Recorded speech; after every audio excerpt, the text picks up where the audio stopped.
Many schools this year, many districts have their hands full with some big decisions, virtual classes, meal distribution, and more. But emergency response experts want to make sure that something like an active shooter training situation does not slip through the cracks.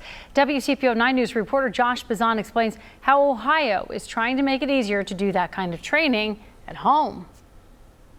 We need to stay alert and we need to stay focused on the health and safety of our children and our staff. David Nunley with the Ohio Emergency Management Agency says despite the ever-present threat of the coronavirus pandemic, schools need to stay aware of other kinds of threats as well. I think it's so important that we understand that just because COVID's here, the threats don't go away.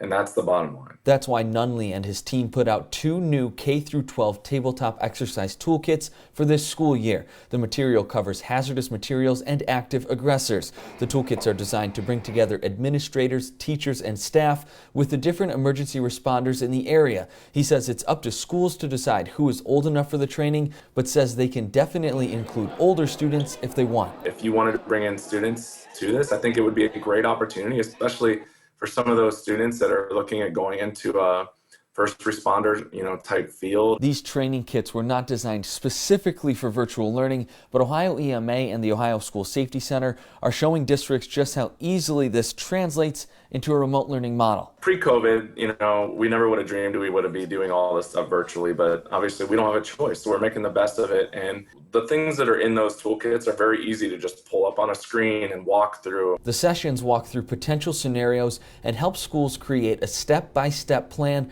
for responding to active threats, keeping the school community safe, and helping students, staff, and families cope afterward. The toolkits are free and available online. Ohio EMA built them to be customized by each school to help staff come up with specific plans that work for them. Josh Bazan, WCPO 9 News.